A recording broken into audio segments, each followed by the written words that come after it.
had a loss last round, he isn't going to make this easy against him. So here we are. We're going to have Denko Dolls versus Burning Abyss, a classic matchup of this format. And we're going to start the die roll off. Everybody's just throwing those dice around on the. No, that's twice now. We've had the dice just go around. Eric rolls a total of 6, and Dale gets 7 total. So, but will Dale opt to go first or second? That's the question.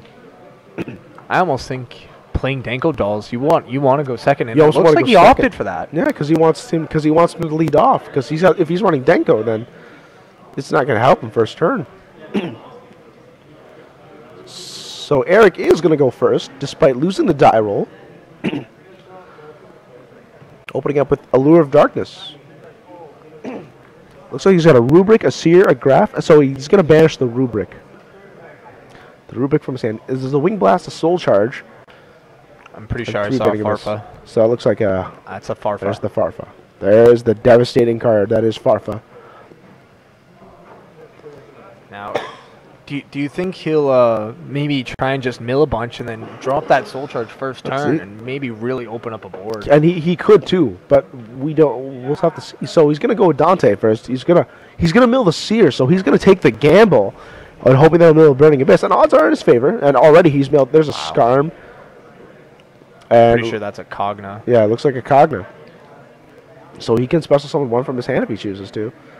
It doesn't look like it though. And then Cogna is going to be the target of Seer, which is going to be the obvious choice. Is he doesn't want to do it with Skarm because he wants to keep that in the grave. I think he also got a Graph in his hand too. It was actually another Seer. No, he opened the double Seer. Sadly. Okay. So he's also got a Soul Charge, and he is going to play that Soul Charge. Wow. Interesting. Soul Charge has been such a powerful card. It has been indeed, and we don't normally see a Soul Charge happen first turn anymore, but here it is. And there we are. There's the Dante. Probably mill another 3 more cards. It looks like he might just want to get 3. He still has a Graph he can able to pluck out. So there's a Typhoon, Book of Moon, and a Max C. That's not those aren't mills you want. No, well, he did mill a Max C at least, which is mostly a 1-for-1 against Shaddoll. So that's not that bad considering it. So double Dante, a I think Seer. He should add a Graph here. No, he's gonna add the Tour Guide. I think the Graph would have been a much better call, leaving the Tour Guide in the deck for you to draw later on, because he does have a Seer on the board to bring out that Skarm again if he needs it. He does indeed, but he just wants to make sure he has a play for sure for next turn, and he also has a Wing Blast down with the Seer.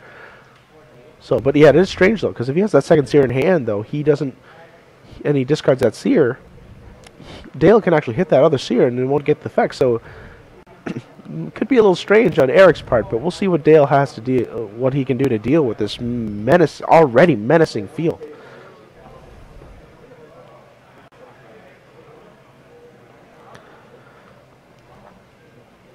And Dale just musing over his play right now, as nothing new here. Dale always has to take a lot of time to be able to think his plays. He's always trying to think of every single possible angle that he could make this play from. Even the simple plays, he still has to think. And he still has to think, is it the best move?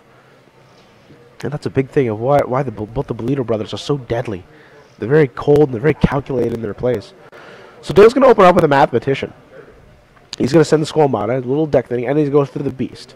Very standard play. Yeah, so he's just trying to fish for some cards here to kind of help him. At least Eric knows now that he's not going to be hit with the Denko Sekka this turn. Doesn't need to telegraph it at least for this turn. So Dale makes the draw. Still having 6 cards in his hand. So he plays a Mind Control, and he's going to target the Dante in the middle, which has the Farfa. That can be very, very powerful. Yeah, so that's interesting. So let's see where he goes with this. Yeah. No, he's gonna. Okay, so he's not gonna go for the Farfa. So I kind of disagree with that play. Well, no, Farfa does. No, he doesn't want to remove his Mathematician quite yet. So he does mill 3. They're all by costs, though. He's actually playing a polymerization. That's amazing. This is interesting too. I noticed looking at Dale's deck, he is main decking too. Yeah. Honest. So he gets the cat. So Cagnos Effect's going to kick in and he's going to dump the Fire Lake. So we're just playing Polymerization. I believe he just seems to be a better card than just Polymerization out there. It kind of just goes to show how irrelevant Nephis Shaddoll Fusion really is. Yeah. If people would rather just play Polymerization over. I also think a Fusion Substitute would be a better card than the Polymerization. As Fusion Substitute also acts the same as Polymerization, but if it's in the graveyard, you can send a Fusion monster in your graveyard back to the deck, and draw one. So wow. Yeah. So by banishing it, so weird that he's not going to go with that. But he opted to play Gores, and that's not actually a bad call because it's Gores' defense is 25, so he is able to wall out all of the Burning Abyss that does come at him. So Gores is actually not a bad call at all in Dale's part. Wow. And he plays a Downer Magician, so that's amazing. Also strange. Stealing that Dante. And Notice, just putting a Downer on top. That's. And notice that he didn't opt to use Seer, attack the Seer, and then sure enough, he's able to attack the Seer, and that's. Yeah, Dante's just gonna add that Fire Lake. Yep, and then Dante's able to get back a card himself. Oh, he didn't get anything back. Ooh. He was supposed to add something with that Dante. Yeah, and he didn't. That's a big deal. He just special summoned that Storm. Yeah, yes he did off the Seer. So, but he didn't get a card back from the Dante, which is. I almost do believe though that this is game, because I think Dale only plays one Gores. Yep. So Eric definitely has game right now, because he does have Tour Guide in his hand. He does have a Dante on board currently with the mills. And he can go to another Dante, so he can at least put that 8,000 on the board. But standing in that way, there's Mathematician. So. But he has Farfa under the Dante. He does indeed. So. Let's see if he can. Let's see if he does it. So, there's a mill 3, and he mills a grab and a Seer on top of that. Amazing. It's a very, very, very strong mill. Oh wow, amazing. And this is pretty over for Dale right now. This should be game because Dale knows that both players know the Tour Guide is in hand. So, Eric can easily go into another Dante, or that Rubric can even just go to a Virgil. And he can score the 5,000 damage with a Dante and a Virgil. Just the sheer power of Farfa. Even this board alone is enough to do it, because he can go to another Dante, mill 3, and then go to Virgil. Go to Acid Golem. So he has game on board without even summoning a Tour Guide. Yeah, he doesn't even need to summon that Tour Guide. But let's see if Eric can recognize that. And he will go to Virgil. So he's got 5k on the board. He does have 5k on the board. Now, what he can do is he can opt to go to the second Dante anyway, and then summon the Tour Guide out. So that way, if he does have Gores, he doesn't have to risk the Gores, and at least still be able to special summon for upcoming turns if he does have it. And looks like that's what he's going to do, as he has 75 on the board, 85 on the board. Yeah. Dale's not scooping yet to at least give the impression that there is no Gores in his hand. But he's going to reveal his hand and just reveal all monster hand for Dale, and that's a quick win there for Eric Henning, showing the quick speed and power of Burning Abyss. And game 1 goes to Eric Henning with a quick OTK there on Dale Bolito. And my God, it's Farfa, man. that once again we said that Farfa was going to play a major role in this, and already it opened up the OTK power as we said before. I'm pretty sure without the Farfa, he would have had the game anyway. Oh yeah, absolutely, he could have, because he could have had triple Dante and an Acid Golem, which is 10,500. And all he needed to put was 95 on the board. But that Farfa just made it a whole lot easier, and in a sense, he didn't have to put any more cards on the board with that Tour Guide. He didn't have to. No. But to make the safer play, he did choose to. I agree with that play too. Throwing out the extra Dante to mill the Scarm to Grave. Just you never know, right? Especially after seeing a Gores. Absolutely. You really don't know. There could be the second one that happens. So absolutely, there's no problem at all having to commit to the field like that. Yeah, Eric definitely made the correct play. Just keeping it safe, keeping his resources reoccurring, whether or not you feel you have that game in the bag. Very, very safe call. Yep. Very methodical. Interesting to see what they could actually side for each other, though. Dale is siding 3 Maxis and 2 Flying C. That could be very, very deadly. Yes, so expect those pesky bugs to come into play. He's probably going to side all those in. And you could even, he might even side in the breakthrough skills against them too, because he doesn't want those tour guides going off. I could definitely agree to that, but I'm more content with him siding in the very 7 cards that he probably has dedicated to the deck: the 3 Maxi, 2 Flying C, and 2 Chain Disappearance. And it's amazing. The Chain Disappearance right now has a little bit less significant impact now, considering majority of the Burning Abyss monsters are now over 1,000.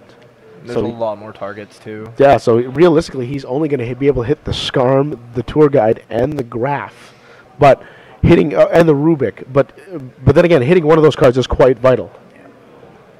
If you do, it's like in the sense, if you hit a Rubik, you don't have to worry about a Dante. You don't Virgil. You don't, correct. And Virgil's the big card that's able to get over those constructs. Is able to get rid of them, and being able to eliminate construct immediately is absolutely devastating.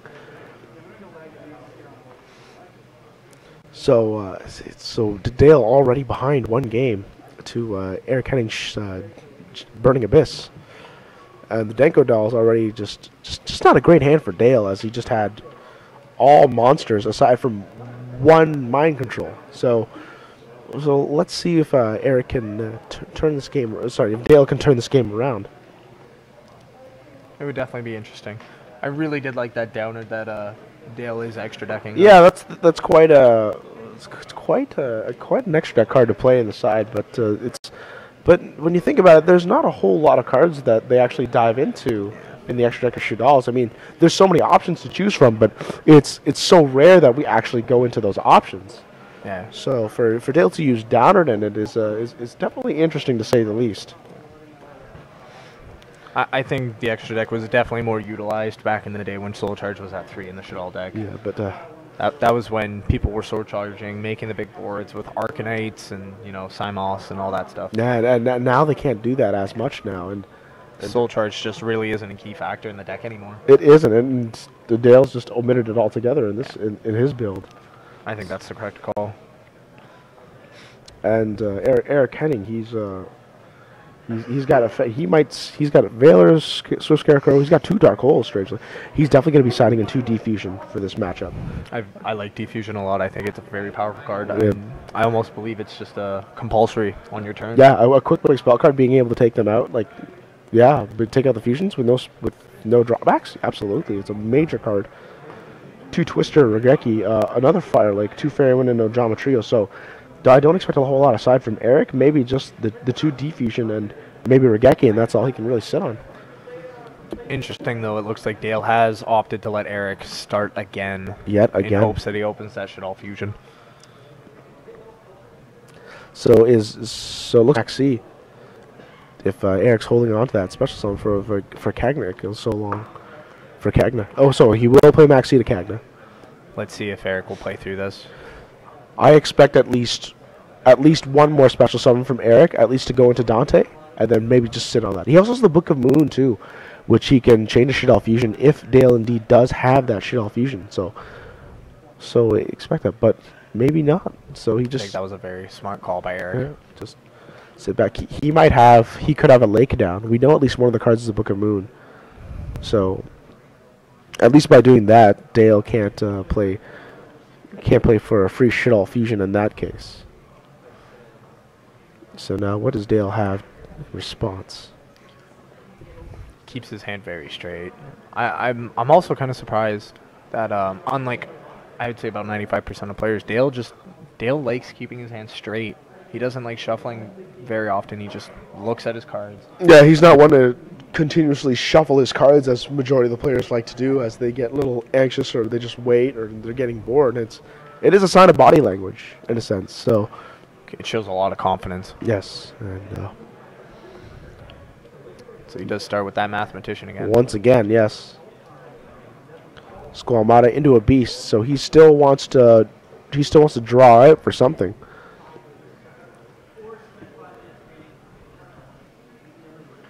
Be be a shame if Dale didn't open another fusion again this turn, or even the polymerization. Yeah, it's very difficult for Shaddolls to be able to win without being able to fuse.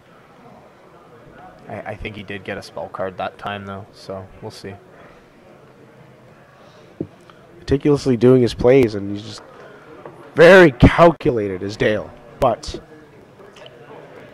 this meta is he's not quite used to this meta as other people are, so he may not be one of the big boys right now just because of it.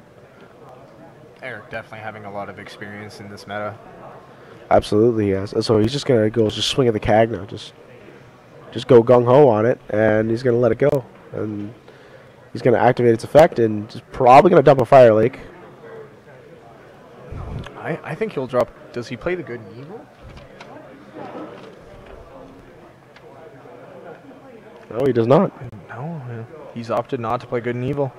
So it definitely will be that Fire Lake that he will put to grave. Oh no, it doesn't seem like he has any Fire Lakes in there.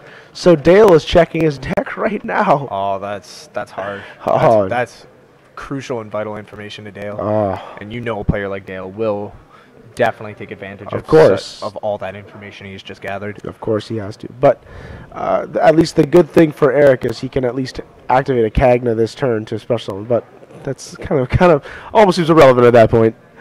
This is actually almost why I really actually liked playing the good and evil. Oh, Dale not happy with his chain dismiss being destroyed in the end phase. Now Eric has a little more free reign on him now. Just a lonely mathematician, but he doesn't have any monsters to counter him with. So he looks like he's gonna have to shift that graph into defense mode so he can at least wall out the mathematician, and he's gonna have the end right there. No other monsters. Strange that a Burning Abyss player has very few monsters to play with. Rarely you just see them throwing the whole hand on the board. It's true. So now 2 back rows and a lonely graph. Quite uncharacteristic of a Burning Abyss player. So Dale's going to fire back with a set monster and a back row. Potentially a Falco, because Dale does have a beast in the graveyard. Well, no, he tributed the mathematician, so that's got to be a beast. Oh, yeah, I did tribute the math. Oh, right, I did not see that. Shoot. Yes, he did. Unless it doesn't look like... Yeah, he doesn't have anything funky in the side deck, so... Oh, man. Oh, my God. And another one. The Night Beam flying. Yeah, oh. See? Yeah, that's big. He still gets a draw, but... Still, losing a beast like that is quite big. Yeah. Losing a 2200 monster on the board, it's field presence. Yeah, and lost a little bit of speed there, because drawing 1 as opposed to drawing 2, discarding 1 is a big thing. That Night Beam coming in handy for Eric right there, hitting that second change. It is. It's starting to look like maybe it's the card of the format, Night Beam. This is an interesting choice. Eric opting for a Skarm. Yes, he's going for the defense. I think it's the correct call considering his position of low monster count, though. Yeah, he wants a bigger wall, and he definitely does not want that beast going through. So he also sided. So he did side in those dark holes as well. So not a bad play. So at least he can thin out his deck a touch more. So Dale coming back, also having a bit of a slow start to his game. Yeah. Attributing somewhat of a floater of mathematician for a beast. Although he did get a draw out of it at least because Eric did have the dark hole. So it was a good call it was a good call so far, but let's see what Dale can do with this. Sets another monster. Interesting. Let's see if that's now the Falco. What is in Dale's hand? Because I did see a spell card. And I'm fairly certain he does have a Gores in his hand. Yeah, we did see the Gores at least, that's for sure. But we definitely did not see a really big hand off Dale. So it's interesting to see how Dale's going to play this out. And once again, Eric not being able to get another monster out there in a Burning Abyss. And so strange. Or maybe he's choosing not to, for that matter, even if he did have one. So you don't know. Because he knows he's going against Shaddoll, so maybe he just doesn't want to exceed up just because Dale just, in case, has that Shell Fusion. But so far, Dale has yet to act on anything. He's just been playing very linear lately. I believe he's playing the linear because he realizes that Eric is actually not in any sort of a strong position in himself. Because why would you want to commit, right? It doesn't seem like Dale has to commit his resources to a Burning Abyss player that isn't doing a whole lot, right? Oh, and he set a dragon. Courageously set the dragon, which is so Denko and Dragon are gonna go hit, and you gotta wonder at this point, does Dale have game? I'm very positive Eric did actually draw the Blackluster Soldier too, so this will be interesting to see what happens after this. Yes, because right now Dale's got some power on the board. Eric just fooling around with our camera there. Looks like Dale's just going in for the safe damage. Total of 3,600. That's a fairly big hit. It is a fairly good hit. But let's see. He's got an Shaddoll fusion, and he is going to play it. So he's going to fuse the dragon, and looks like a collapse serpent. So he's going to go right to Winda. And this is big right here. Denko Winda, very, very strong. Yes, very difficult to get out of. And Dale, knowing the fact that Eric has a rather weak hand and only having the Skarm, definitely does not help the cause. So it puts him down to 22, and this is just painful. He can't play any of his back rows, so virtually whatever he has in his hand, that's all he can do. And Eric looks like he's just got to reluctantly set that Skarm and end his turn, virtually knowing that Dale can just pound through, but this is just another monster. So that's all Dale needs to do is just get another monster on the board and just pound him. So mind control, and that's good enough. That is more than enough to be able to do it. And Eric's going to scoop up against Dale, and forcing a game 3 out of this. Wow. That's very good. I think that was the spell card that Dale had in his hand. It could have very well been. Mind control still staying sided in. But then again, he does have the Downer Magician, so yes, yes, it does make sense for him to keep it in. But wow, Eric Henning not having much of a great start, being stymied by that Max C first turn, which prevented him from, which pretty much gave him the decision not to go into Dante first turn, and that proved to be quite useful in Dale's end because he was able to whittle it down bit by bit and then force him with the Denko and then do a Winda. That Cogna not being able to send a spell or trap card either was it's a lot of information. Dale now knows he doesn't really have to worry much about a Fire Lake at all. Yeah, that's true, and he was able to read into it and just quickly telegraph to himself, how many Burning Abyss does he have in there, and how many could he have any more in his hand, and it was just really good information, and just a bit of a lapse in judgment on Eric's part, and Dale was able to take game 2 away from Eric. So wow, Dale's not down and out yet. He may not be that familiar with the format, but he still knows how to play. And now both players are diving back into the side decks and doing some re-siding here. And I remember I talked to Dale before, and he said that he wasn't too familiar on how to side.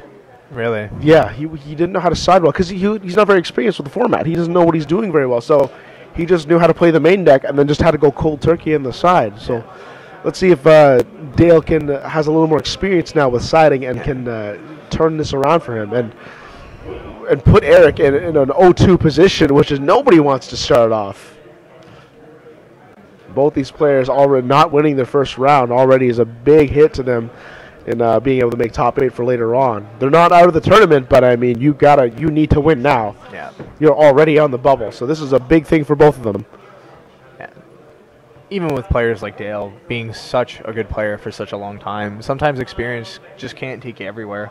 No. Especially with the way the game has turned from what it used to be and from what Dale was actually used to.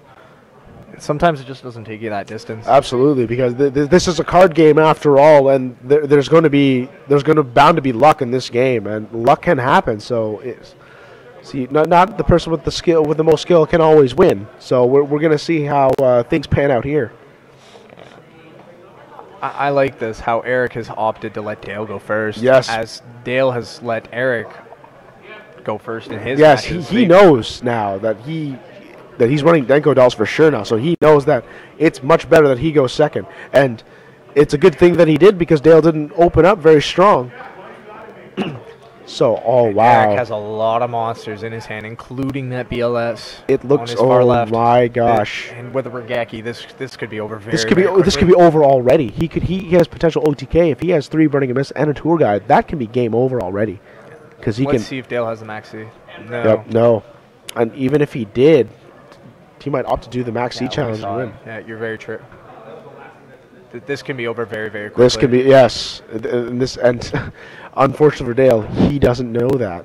Dale, it's very clear to Eric there is no maxi. There is no flying C.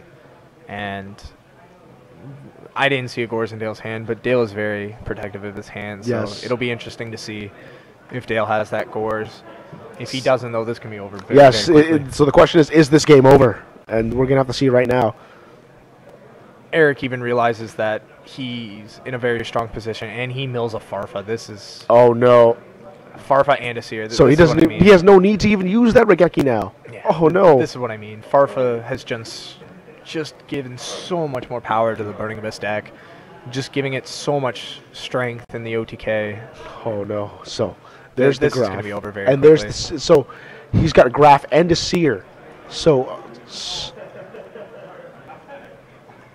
he looks like he's not. Looks like he's He not can opting just for throw a graph. monsters on the board. Yeah, he can. But he dumped a seer as well. He's No, Seer brought out the Farfa. but he didn't special with graph. Yeah, that's very true. He has not used.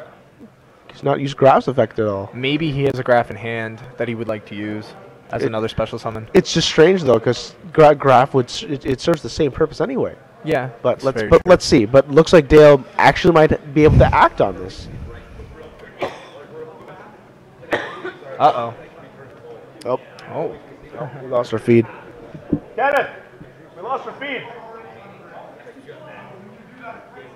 Tell him to hold play for a second. Peter, hold the game off for a second. Sorry, guys. We just have a little bit of technical difficulty here.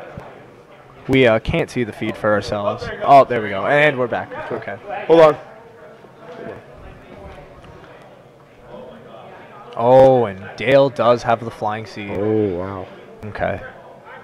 So Dale opted to let him use more cards for that flying seed to be a lot more effective. Oh wow. So Dale, at least for the turn, is going to remain safe. Although he does have a Dante up. Now you gotta wonder. He let him go into Dante. Now you have to ask. You gotta ask. Does he have a Shaddoll fusion in his hand? That definitely gives a very strong possibility now. Brilliant on Dale's part. If this goes to fruition, that he let him go into Dante and then hit him with a flying C. So. And Eric, without any trap cards, this could be very, very deadly. Absolutely. The tide of this game can almost swing very quickly, and it's amazing that it has. Absolutely, and that he can just leave that flying C up there because right now there's no way Eric can get by that flying C at the moment. He has no cards to get that off the field. So if Dale does have that Shaddoll fusion, he can. Now, he is can that just a go to it. hedgehog that Dale set from turn That's one? a good question. What is that card? What is that card that's been bugging us for some time now? I'm maining Maxine. I played 2 mirrors. This guy had bear. Now Dale just meticulously calculating his play once again. Now you gotta wonder, does he have that Shaddoll fusion? No need for Denko Seka here because Eric's got no back row. This is interesting, though. Because if Dale doesn't do a whole lot here to really slow down Eric here, Eric does have that Regeki to get rid of a board. He can, so he can at least push for some damage. At least another 225 on the board, but And Let's Eric see. with... oh, it's a Whoa, dragon. wow, that's big. That's So- very big. Because I was actually just going to say that if he does get rid of the Dante and puts a window on board, then Eric could always add that Farfa back. But that Dante's gone now. Not going to reoccur anything. It does, however, indicate that he does not have a Shaddoll fusion in his hand, or else he would have played it. So He definitely would have activated it first before bouncing that Dante. absolutely. So now Dale's got to wonder how I'm going to do this, and he's just going to set a monster and end his turn. So No Dante. So nothing from the Dante. Ooh, he did just draw a dark hole though. Oh. Now That's amazing. now that's an out.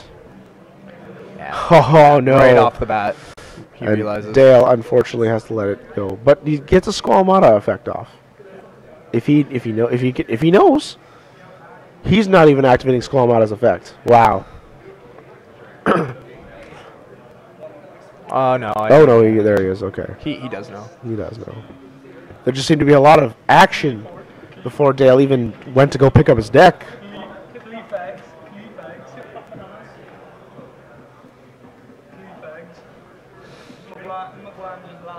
All right, so he's going to dump the beast, so he's going to at least get a draw out of it. Now, does he draw a Maxi, the second Flying C, or even a Gores? This will be interesting. Yes, he's going to want one of those hand traps to be able to defend himself because Eric can just go gung-ho on him right now.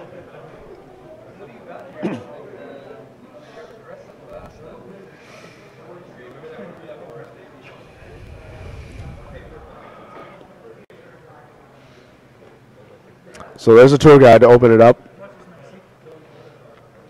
Now, here's the thing. Does Eric have a way to put a light monster into his grave for that BLS? It doesn't look like it right now. I wouldn't think so. So tour guide is going to special summon either Seer or Graph, I'm going to guess.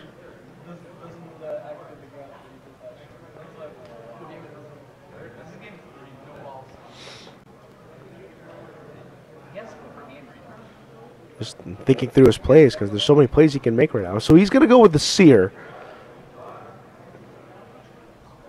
Not a bad call, all things considered. He definitely wants to bring a monster that can special summon in some form. And he's going to go to a Dante. Mill those 3 cards. Let's see what he hits. A Book of Moon, a Rubik, and a Night Beam. So now he can have access to a Rubik if he wants to. But I don't know if he has another Burning Abyss in his hand. We know he has at least the BLS in his hand. And I do see another monster card on the left there. I just don't know what it is. But presumably a Burning Abyss card that he can special summon.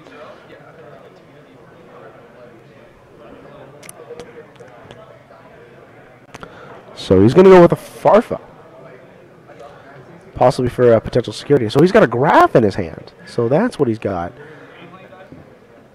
And he's going to special summon the Graph.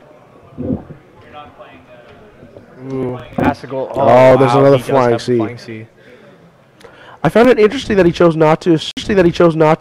I don't know if there's a Scarman there or not. Was there a Scarm at all? I don't believe so. I don't. Yeah, I was gonna say if there was a Scarm, he definitely would have done that. But he does notice that Farfa will banish that Flying C. So he can at least continue on. He can at least special more if he wants to. But he can't. He can't because he's only got 2 cards in his hands. One's a BLS and one is a Regeki. So. Not happening, but he can at least swing for 25 to put him down to 3,000. Pass a golem would have been game. But Dale will gamble that both the cards in his hand are not Burning Abyss monsters, and he would guess right. One's a BLS, one's a Regeki. All right, so he does come back now. Now let's see if Dale can have a Shaddoll Fusion. He did draw a card earlier off Beast, so he had 2 chances to get that Shaddoll Fusion. Let's see if he's able to play one now. Looks like he did draw another spell. He did draw. Yes, we can see a spell. I can't make it out from here. It's too hard to tell from here, but he did definitely draw a spell.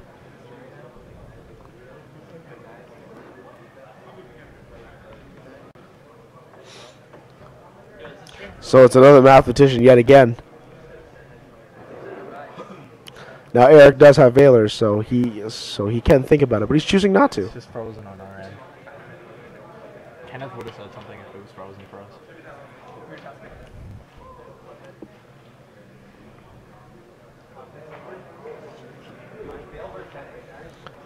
So he's dumping Hedgehog to add a Falco to his hand, which is very interesting. So he'll play El Shaddoll Fusion to throw the Denko and the Falco away.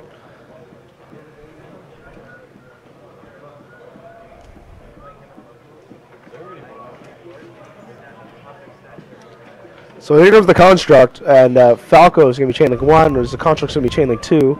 So let's see what he's going to dump with the construct. Oh, so it looks like Falco was actually chain link 2. Even though it can't be, but it's not that important, all things considered, at this point in time. It could go either way. No. So he's going to dump Skullmata for a beast. So he just wants to keep grinding out for a draw.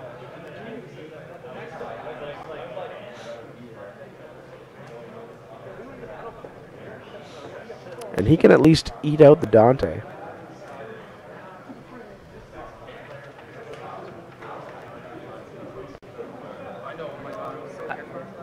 So he will swing the Dante over with Construct. Now there's a tour guide on it, but that's not going to do much. Funny enough, though, this opens up the BLS. Yes. And Eric does have Regeki in hand. He does. So it could almost be as simple. Well, no. Dale does have Falco, but no, it could almost be as simple as Regekiing and then dropping BLS for game. It can, because if he does get Falco, then he can just simply swing twice with BLS and be done with it. Be interesting to see if Eric notices this. Indeed, because he was able to swing for 225s earlier, putting him at 3,000. So a BLS would be game. And knowing that Dale runs Denko Dolls, odds are he's not going to have a back row to be able to protect himself for the upcoming turn, which spells good signs for Eric. But let's just see if he can capitalize on that. And as far as we're concerned, we know Dale is now out of Flying Seas. So yes, he is, and it's all on that last card. So he's going to play the Regeki. Dale, reluctantly so. Oh no! Yeah. I think Dale just recognizes. Yeah, I've got. Yeah. This is Falco game could over. Come back, but he's going to be able to double swing for game. So. No. Yeah. See, Dale believes. No, Dale can't do that. Out. No, you can't. Yeah. He's got to realize. Eric got to tell him. Yeah. Yeah. You have to special summon the Falco. Yeah, Eric knows otherwise. He's as a Shaddoll player himself, he knows. Yes, yeah, he is playing a Shaddoll player. He attacks over the Falco, which and doesn't. It looks like the monster card is hand. Yep. Yeah. He doesn't have it. Oh, and he has his own BLS as well, and that's going to be a match right there. Yeah. And it looks like they're just running through there how maybe Dale could have made a different play last turn, but other than that, there's no way that Dale's going to be able to win this, and it's going to be game over from here on out. Now, I don't know what I don't know what they're talking about per se, but